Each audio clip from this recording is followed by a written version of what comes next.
Тамаша. Бағасы қанша қайықтың? Бір айналған қанша болады? 1000 тенге человека взрослый. Адам басы 1000 тенге. Рахмет. Можешь вот туда на край нас купить, а, пожалуйста, на край пирса? Шет жағынан. Бүгін 13 маусым Еңбекші Қазақ ауданы Есік көлінде тұрмыз. Табиғаты жалпына тасын қопарып қалсаң тарихтан сыр шертеді бұл аймақтар. Алтын адамның табылған жері кешегі. Батырлардың өтіп, найзаның ұшымен қорғаған жері ғой. Бүгінгі таңда осындай табиғатқа демалуға келдік. Мұнда келген көрініс барлығымыз білеміз. Бізде адам өмірі маңызды ғой. Біздің бірінші бапта ата заңда көрсетіп тұр. Адамның өмірі және оның денсаулығы маңызды. Енді біз соны ойлаймыз да қазір қарайық. Мұнда моторлар жүріп отыр екен. Бізде сұрақ пайда болып, заңды ашып қарасақ 2006 жылы экологтардың жалпы бекіткен заң бойынша моторлы қайық және аң құстарды атуға, өзге де мылтық ату, аспанға болсын атуға burada тыйым салынған. Көріп тұрғандарыңыздай артымызда осымен алғашқы жыл емес, жыл сайынға өздерінің кәсібін дөңгелетіп, моторлы қайықты жүргізіп, халықтың ауыз суы күнделікті қолданыстағы суын ластап отырған жайы бар екен. Бұл дабыл қағатын дүние. Бізге денсаулық, адамның ағзасы 80% судан тұрады. Егер біз өзіміздің 80% ағзамыздың құрылғысына осындай зақым келтіріп жатқан кезде бізде қандай болашақ, қандай дені сау ұрпақ тарата аламыз?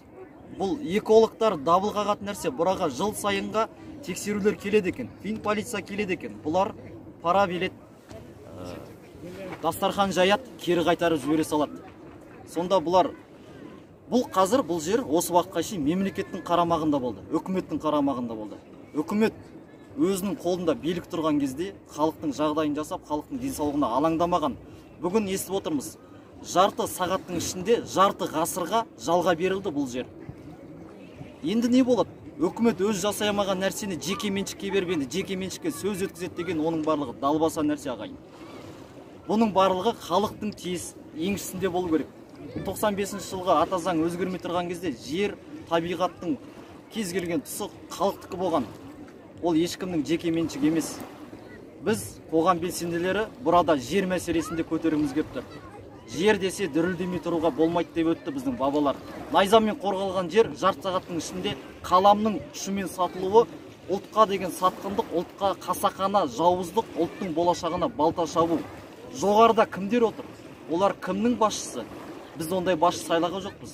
Бізге халықтың мұңын естіп, халықтың мұңын мүддесіне, халықтың ыңғайына қарай, халықтың жағдайына шешіп беретін басшылар керек бізге. Бізге арыстандай ақыратын басшылар керек жоқ, андай сайлау кезінде пайда болатын. Сол ұзақ сөйлемек, біз бұл ақыры келген соң осындай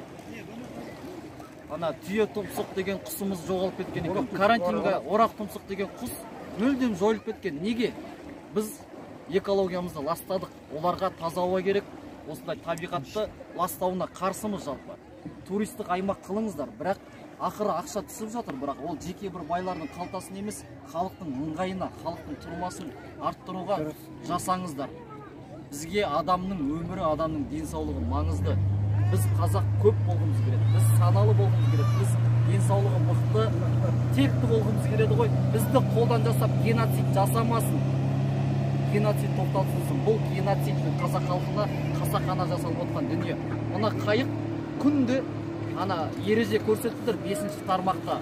Моторлы қайық мүлдем болмайды бұл аймақта жүруге. Олар сонда күнде оны көрмей ма, ол таяқшаны қарамай ма?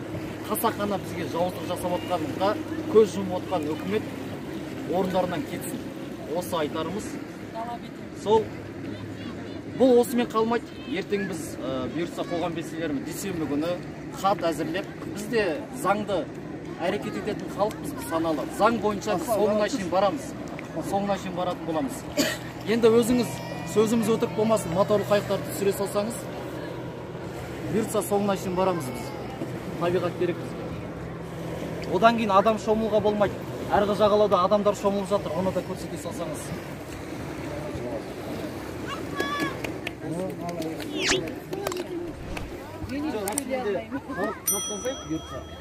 Бұлар мысалы қазір ақыры бізге өздері заң өзгертіп қойды ғой.